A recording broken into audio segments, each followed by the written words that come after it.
also question number 3 for the energy. Let's have a look at it. If you were given something like this to do in an exam, you would be given part A, part B, part C, part D, part E, to help you with the plan, help you through the plan. But what I'd like us to think about is, just what is this plan? Let's start off with what we're really after, which is the maximum power developed by the driving motor. That's what we're after.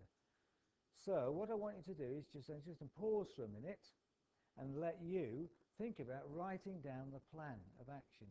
What's the formula for the power developed? Do I know those things? Well, what do I know? Write down what I know in the right units, and then think about that formula. If I don't know what I'm required, which is unlikely, otherwise it's a very short question, then how do I find each of those things? What are the formula? What's my plan? And then when you've got that set, work through it to get the solution. Okay? So I'll just pause this, give you a chance to think about it, and then we'll write the plan down.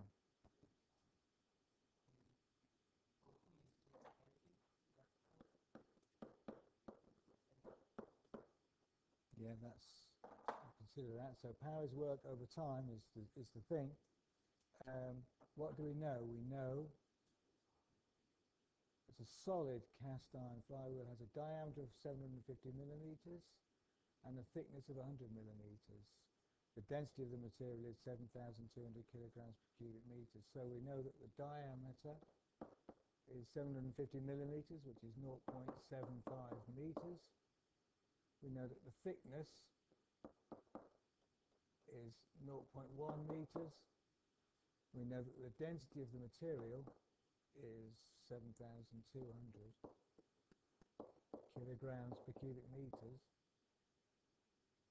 It's accelerated uniformly from from a speed of, so we know F1 is 100 RPM. We know that F2 is 1,000 RPM. We know the time this time is 1 minute, which is 60 seconds. And the friction torque is 4 Newton meters.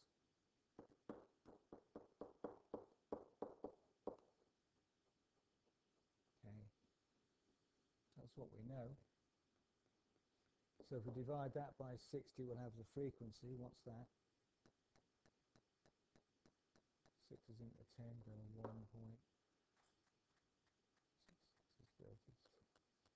1.67.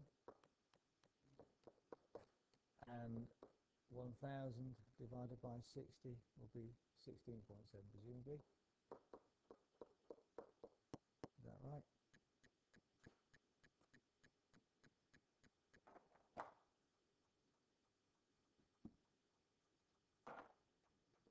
Yeah. Do you know the applied torque? No.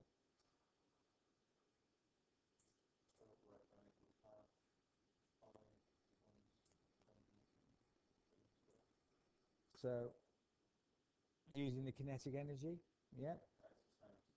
Another possibility is to say also we can assume kinetic energy equals the work done of the thing, okay?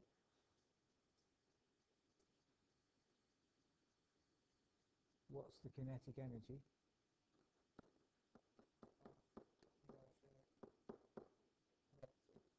Omega squared. What is the omega though? The average, yeah. So we need to make sure we use the average. Do we know the inertia?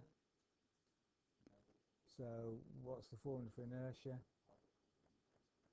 Right, so we've got I equals mk squared. So that's a possibility because we could find the average velocity, couldn't we? The average angular velocity.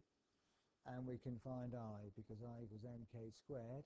We don't know m, but we know the density of the material. We can find the volume, so we can use a formula for the density is mass over volume to find the mass. So we can find the mass. So it looks as though we might be getting somewhere with this. So that looks like the one. Kinetic energy equals a half I omega squared. So then we need the formula I equals mk squared and omega equals omega 2 plus omega 1 over 2, because that's the average.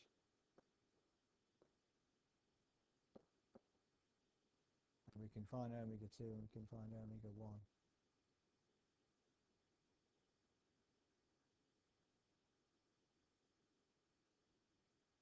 Any other thoughts, plans through?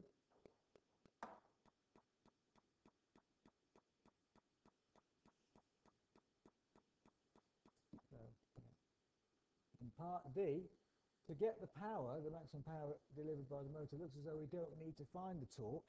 However, if we need the torque, which you're asked to find in part D of this thing here, then, yeah, we'd need to use this formula. So we need theta, and theta is going to be one of the equations of motion.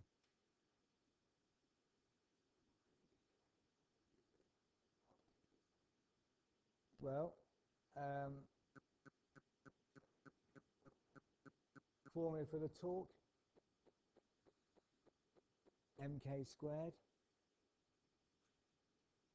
That's one for the moment of inertia, isn't it? So yeah, we could use, once we've got the moment of inertia, the torque is I alpha, we could use that, couldn't we, and go that way.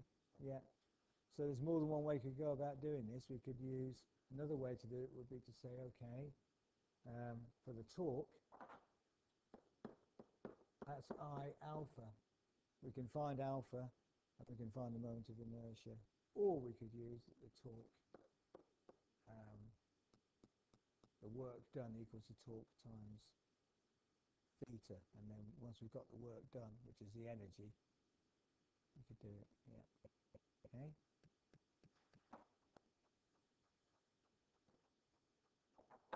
So, do you feel confident to carry on and have a go at this? Okay. We'll look at the solution at the beginning of next week on this.